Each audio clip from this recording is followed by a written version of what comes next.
Hello,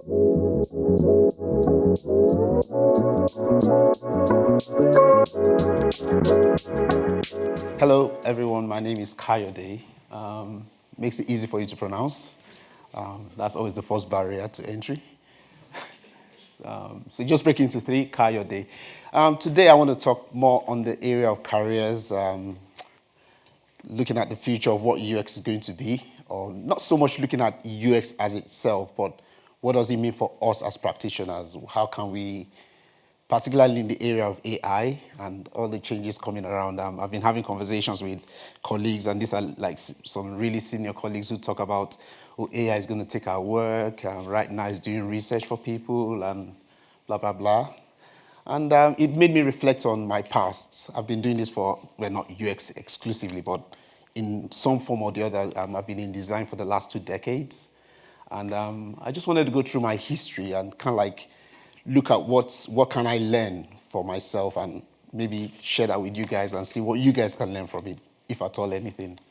So I always like starting about me to give you a little bit of who I am. I'm married to Doi. Well, she corrects me quite often. She says Dr. Doi because she just finished her PhD. So I call her Dr. Do. And we have 2 lovely girls, ladies, who are always on my case. I'm grossly outnumbered at home. Tamilore and Damisi. I enjoy photography. I actually do it semi-professionally. I do portraiture, family portraits. I am an avid cyclist. I haven't cycled since May because I got rammed by a car from behind, which wasn't fun. I learned the meaning of the word coccyx. I'm still going through some physio, but I'm pretty much healed. And I enjoy writing. I write plays, actually, theatre plays, and I've done 1 or 2 screenplays, so see where that goes. I always like to talk about a few people. Every time I give a talk, I always pick out 2 or 3 people that have been instrumental in my life, somehow in my journey. Sonia Martin, she's one of the best product people I've worked with. She is incredibly smart, but also very, one of those people that are unassuming. You just meet them and they're like chill and just playful, but she is so super smart, and I learned so much from her in my career as a UX designer. Sid is probably if you say the epitome of a calm boss or leader, that's Sid. Like, you go to Sid frantic about, this product owner has just done this, or this stakeholder, and Sid will just smile and like, just chill. And then he gives you advice and you think, oh my God, why didn't I think of that? And then Ade is a friend. He's more of a friend than a colleague. He's more of a graphic designer. He's a head of design for some, I can't remember which company again. But he's such a caring person. I rarely make big career decisions without talking to him. And I just thought to give a shout out to those people who have been quite instrumental in my life. So I'm going to talk about my experience as a designer, where I started from. And I hope it doesn't get emotional for me. But I came to England in 98. I was actually born in Dulwich, but my parents decided to take me back when I was 3. So I came back in 98. I just gotten my degree as a Bachelor of Science in town planning, or urban and regional planning, as it was called. And I was very excited coming to England, going to work. And everywhere I applied to, no experience. You don't have experience. You don't have UK experience. You don't have English experience. I was like, what does this mean? I've worked before. Like, no, it's not relevant in England. I think the lowest point, before I go to the lowest point, actually, one of the things that I found quite interesting is how we apply for work now. Now, I used to apply for work. This was 99 into 2000. How many of you remember Metro? Not Metro. Metro didn't exist then. It was Evening Standard. You had to buy it. It wasn't free. You buy Evening Standard, and I would send at least 20 applications every day. Now, when I say send, this is writing out and posting. This had nothing to do with email, right? So you literally type out your application, attach your CV, print it out, and mail it out. And I was constantly getting, in fact, some didn't even reply me. That was the bad part. But some did reply and say, oh, we will consider you next time, blah, blah, blah. The lowest point was when I applied to McDonald's, and they rejected me. I was like, are you kidding me? I can't get a job in McDonald's. And my daughter still, that's their highlight. Every time we get into this tussle of words, they're like, you got rejected by McDonald's, so you have no say. But I ended up in London Underground, now called Transport for London. It was London Underground at the time. Did about 2.5 years there. I started as station staff, ended up in the ticket office. selling tickets. Actually, we were one of the first sets at not Greenwich, at the Dome, Millennium Dome. So that was quite good. But while I was at the underground, I started thinking to myself, do I see a career for myself here? Do I see myself long term, 10, 15 years here? And the answer was no. Now, this is not to rubbish the underground. It's a brilliant place to work. Actually, it's out of the places I've worked, it's actually one of the really great ones. The challenge was I didn't see myself there long term. So I had to make a decision. What do I do? The decision for me was, what's the closest to the skills I have as a person? What do I enjoy doing? Where do I think I'm at my optimum? And I thought, you like creating stuff. So I thought, okay, you're good with design, you can draw, you're good with graphics. I decided to do a graphic design course. So I did a 2-year crammed into one diploma, Newham College, I think, and came out with a diploma in graphic design and started working as a graphic designer. Along the way, I got a call out of the blue. I'd been a graphic designer for about 2 years. This is sometimes 2002, 2003, I think, or maybe 2005. I can't get my dates quite exact. I got a call out of the blue, and this guy said he was looking for a web designer. I said, oh, sorry, I'm a graphic designer. I was about to hang up. He said, no. We can still make it work, blah, blah, blah. And this guy would not let me go. I literally wanted to slam the phone on the guy, but eventually, just to get rid of him, I agreed to go for an interview, and I got employed as a web designer. I was like, I don't know anything about web design. So I had to learn everything from scratch, like CSS, HTML. Now, in those days, web designer, you did everything. It's not the cool time now, you're UX, I have to do, no, nothing like that. You did CSS, HTML, PHP, JavaScript. I had no knowledge of all these things. I had to learn them. How many of you know lynda.com? It's now what you call LinkedIn Learning, right? But it used to be called lynda.com. They were great. I learned everything there. I think it was about £10 per month at the time. Learned almost all the things that I, ended up using for my work. Around 2008, 2009, I started hearing this thing called UX. I'm like, what's this UX thing? I paid no attention at first, but when agencies would call me for work, because then I was still like a contractor, they would say, oh, it's this UX thing, it's like web design, but it's the thinking part, it's all the thoughts that go into the process before you actually get to the end product. And I was thinking, hold on a minute, you mean they want to take that away from me? That's the part I actually enjoy. And it reminded me of my graphic design days when you do all this marketing research and exploration before you actually end up in what the design actually looks like. So I found that fascinating, and I started looking into what UX was, and again went back to lynda.com. Then they didn't have UX as UX courses, so it would either be interaction design, it would be layout design, it would be web design, it would be design thinking. Well, design thinking came later on. But things around that, along those lines. One book that I think every designer should read is Don't Make Me Think. That book was instrumental. I think it's Steve Krug. It was instrumental in me deciding to say, yes, I'm going to become a UX designer, even though I didn't know what I was doing at the time. But these are some of the major events in the landscape, or I don't want to call it economic landscape because not all of them are economic. But these were some of the key things that happened when I made key decisions in my life. So 2000 was the millennium bug. I still find it fascinating how scared people, like you people think you are scared of AI. At the time, it's as if the world was going to end because computers, for some reason, wouldn't be able to understand the shift between 1999, December 31st to January 1st, 2000. Like people just honestly believed planes would drop out of the sky. I was like, are people going mad? Like, how can people, actually intelligent people on TV saying that this would happen? But anyway, it was a major thing. Right now, all of us might smile or laugh that it was silly, but at the time it was quite serious. Like even governments had strategies to deal with the millennium bug. 2009 was the great market crash that most of us know about. That was around the 2000 was when I transitioned to decide to become a designer, and I went into college. 2009 was when I decided to become fully committed into becoming a UXer. And 2019 was the pandemic, which we're still feeling the dying embers of. But I moved away from contracting. Not that I planned, I didn't know. It was just like luck. I moved away from contracting into perm. But I'll explain the reasons why my decisions for moving into perm rather than just the fact that it was just coincidence. Just to give you some context, these are some of the tools. It would have been impossible to put all of them here. But these are just some of the tools that I've worked with in the past, some of the tech that I had to learn, and some of the titles I've had over the years. For those of you that don't know, if you're old school here, you will know that Axio is in bold for a reason.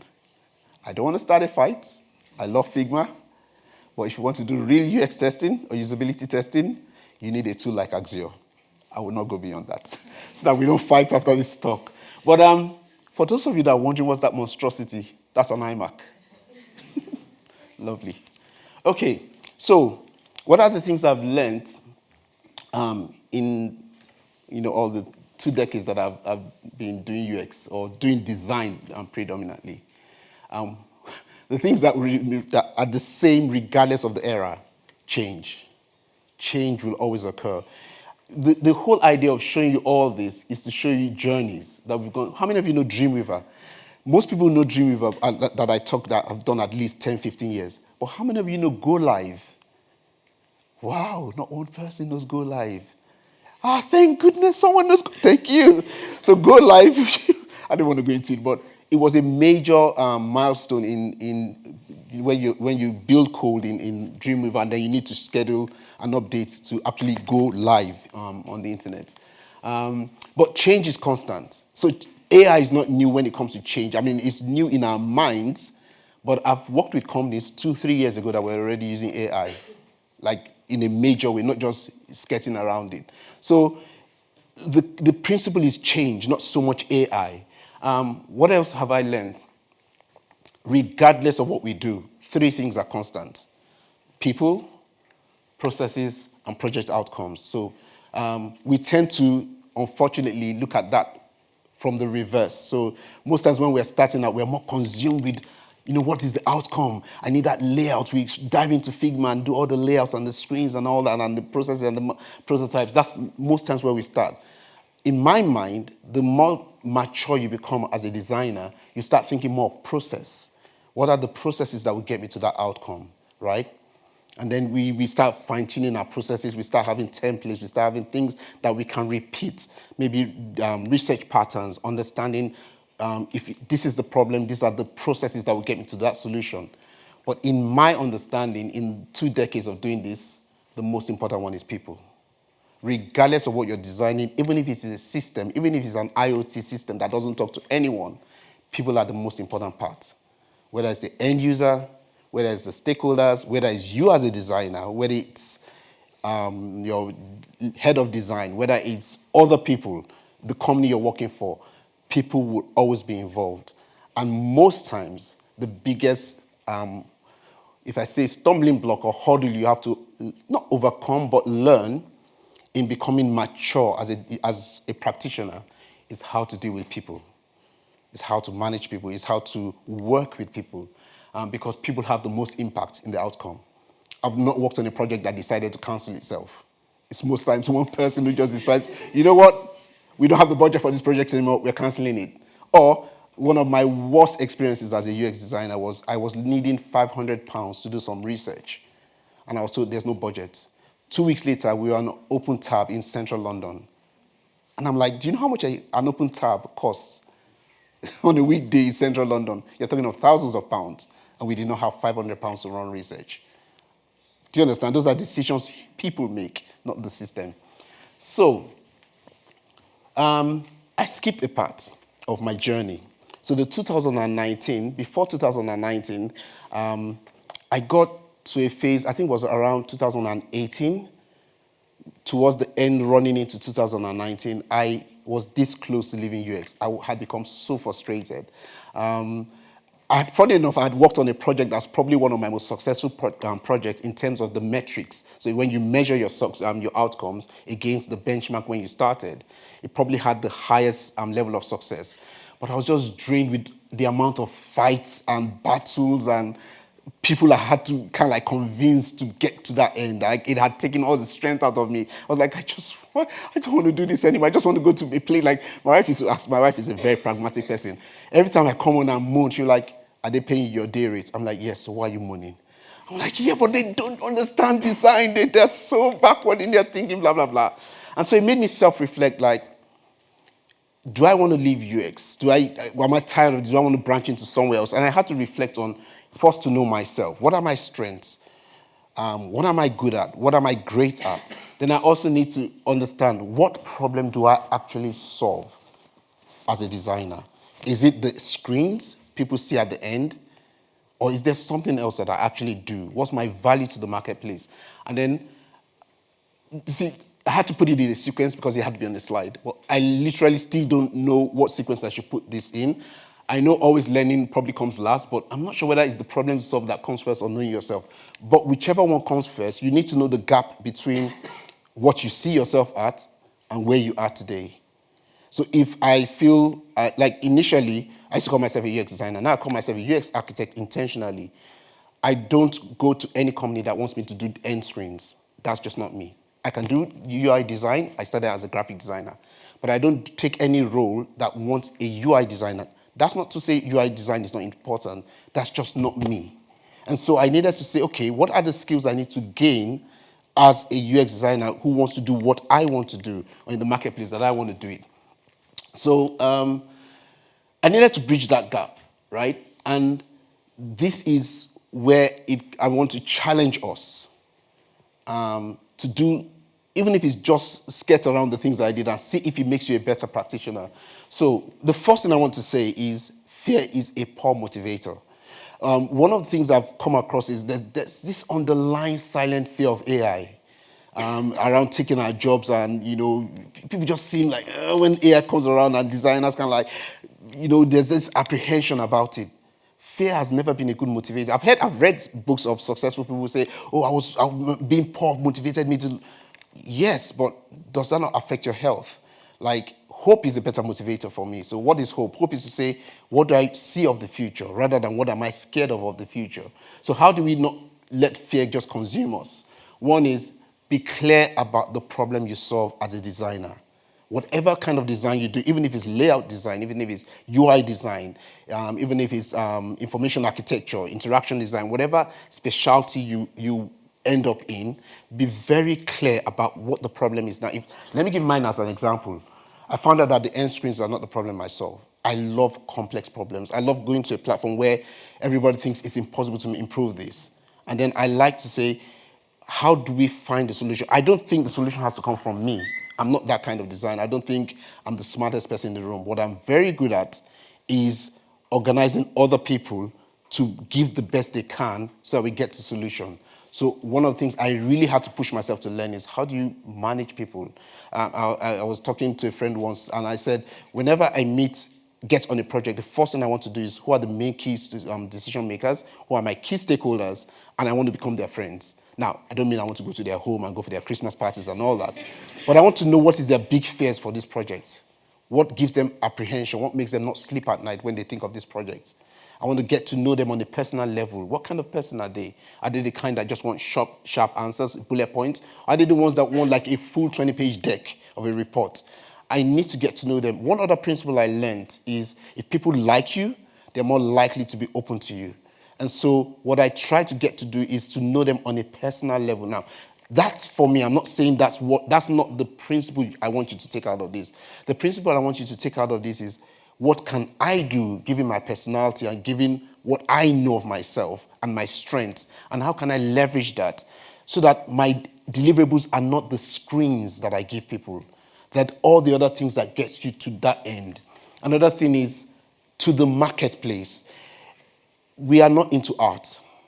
We're into design. Design solves problems, and problems are things business are trying to overcome, either because they want to make more money or because they want to improve their audience or whatever. There's always a yardstick that the business is measuring success. How does UX get into it? One of the best courses I learned or that I underwent in Nielsen Norman is how to calculate ROI for UX, return on investment. You need to be able to speak the language that business speaks for them to respect UX. If all you're going is, we need to do research and it's going to take 3 months, what they're hearing is, this project is going to take 3 months longer. That's more money. Developers are sitting doing nothing. That's how they think. We need to be able to speak their language, to be able to bridge that gap so that they can see value in UX. Now, if you tell them, on the other hand, that, right now, our return on our website, or we have 70% 40% conversion, right? When we do this, we can reasonably state that we will get up to 60%. They already think, oh, how much more money will we get? 20% increase. That's the way business thinks. So we need to be able to speak their language. But the key one for me is once you know who you are and what you bring to the market, what is that gap between you now today and where you want to be? And that's where education and knowing yourself and educating yourself constantly comes into play. Now, I need to wrap up, otherwise I'll talk forever. What is within your control? Whatever the landscape of the economy becomes, or tech or in design, you can't control that. It's way too big for any one person to control. What you can control is what you should focus on. So, can you articulate where do I want to be in 2 years? I always say try not to make it less than not less than 2 years, because when a year is almost like you have to be in it now. But when you say 2 years, so if I give myself an example, that my crisis moment when I had to think through where did I want to be, I took out UI. Well, I didn't take out UI, but I took out most of the UI stuff from my work. Like if you go to my portfolio now, you won't see the end screens. I talked more about process. I talked more about managing people. I talked about delivering results at scale, because that's what I wanted. And then I asked myself, what do I need to learn between now and that 2 years? And the jobs I'm doing now in the last 2-3 years have been the result of taking a step back. I literally took 3 months off just to think through all that process. Now, I'm not saying take 3 months off. But what I'm saying is self-reflect. The second thing is then set specific goals to improve yourself to get to that 2 years. A key one, now I put an asterisk around mentor. It's a tricky one. I mentor quite a number of people. What I've seen consistently is sometimes people ask you to mentor them because they want a relationship with you rather than they want a mentor. Right? And unfortunately, like if ask anyone who's mentored more than 2-3 people, they would tell you at least one of them did that. What I tend to do generally is give them a task the first time anybody comes to for a mentorship. Give them a task, see if they perform that task. If they don't perform the task, I don't think they're serious. If they do, now the reason why I'm calling that out specifically because mentors will shorten the gap of your knowledge because they've most likely walked that path. If someone hasn't walked a path, it's hard to make them a mentor. They could still be buddies and people that help you, but if you want to be somewhere in 2-3 years or 5 years, look for someone who's there today, who's walking that path. And it doesn't have to be, please don't confuse that with position. You could be called a head of UX and you're doing a solo UX's job. And you could be called a junior UXer and you're doing global scale kind of work. So don't look at title, look more at what the person is actually doing in their day-to-day job. And if that's where you want to be, then pick them as a mentor. I have some mentors that are on my level. I have some mentors, quote unquote, that seem junior. I don't like using that phrase, but they seem junior to me. But in certain specific areas, they're more knowledgeable than me, or they've got more expertise in that area. And then this one's for, I don't know, I always put this in almost all my slides. Always be generous. I think living a life of generosity, it really opens you up to getting, because when you give and you keep giving, it just comes back to you. And when I say give, I don't just mean in the area of giving things to people. I'm talking more about be available to people. When you're on a project and someone says, you know what, we're struggling with this, don't just be, curt and like, I'm too busy, I've got my work to do. Listen to them. And that's how you form bonds and relationship with people. I'll leave you with a few resources. I've already talked about Don't Make Me Think. I think that's a fantastic book. Another good book to have that I didn't put here is it's Articulating Design Decisions. I can't remember the guy's name at the moment, but it's a fairly popular book. It's one of those O'Reilly books. It's really, really good. But these three have nothing to do with UX. That's the reason why I'm calling them out specifically. Simon Sinek, I'm sure most of you here start with why. Most of us think about why for a company, but there should be a why for you. If you do not want to read the book, that link, those from the U-Force, Z, blah, blah, blah, just paste that into YouTube. The video will come up. So you can watch. I think the video is about 16, 20 minutes. Never Eat Alone is a foundational book for me. I read that book at least once every 3 to 4 years. It's basically the premise of that book is that success is not just about you doing it alone. It's about having a collective mindset.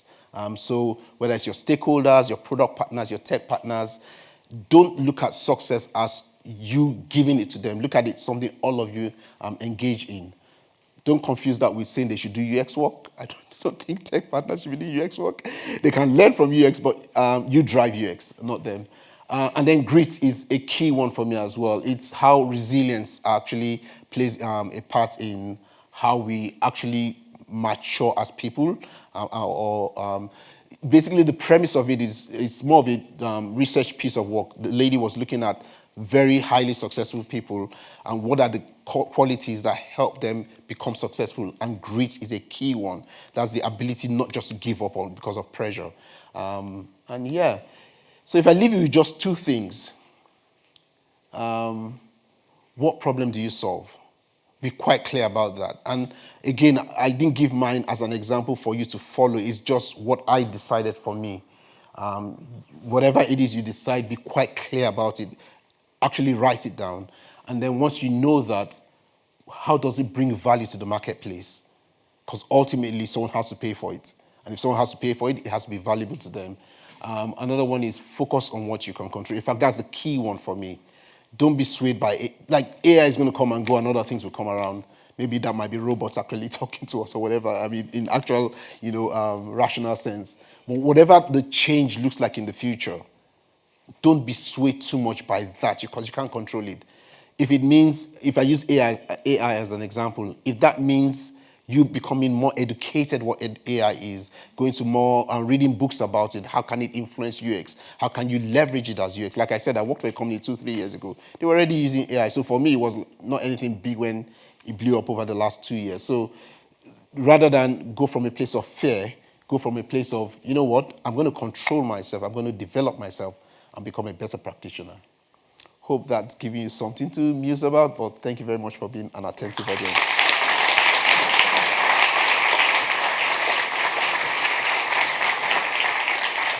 Thanks, Kayode. You're welcome. Yeah, I love what you were talking about. Always being generous, making yourself future-proof. Has anybody got any questions for Kayode? Great talk, really, really good talk, really engaging. I thought it was really interesting the part you mentioned about bridging those discussions.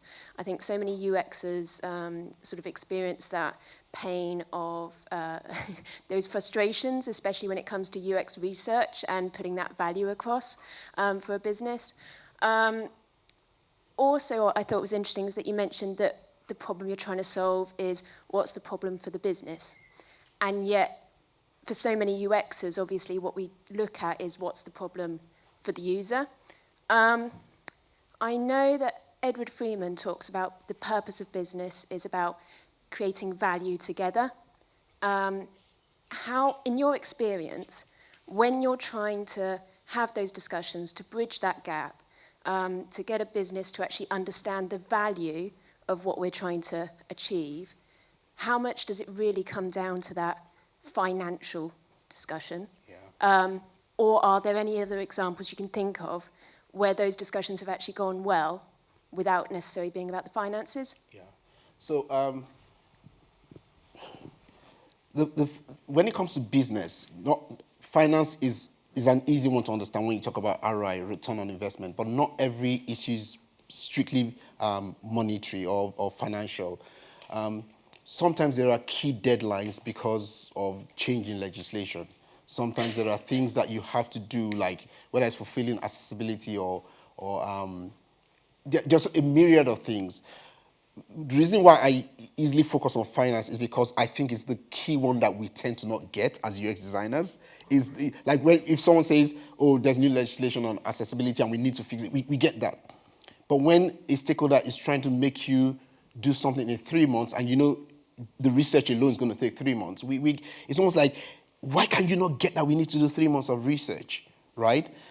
Because we know it's going to affect the outcome on the long run. So what I've tried to do is like I said earlier, once I get on a project, the first thing I'm trying to find out is who are the big decision makers, who are the key people that can decide, they're the ones that can literally pull the plug, right? Who are the big decision makers? And one question I always ask them is, what are your biggest concerns? What are you scared of most about this project? Whether it's it failing, whether it's it meeting its deadline. If I can sense that deadline is not an issue, and I want to use that specific example, then I start warming them up to the fact that, can we push this deadline? Why is this deadline, why is it a flag in the sand? Why is it like the milestone we have to hit? If I can shift it, I start doing it as early as possible. If I can't shift it, then I start helping them know that we probably need to descope what we are going to deliver. It's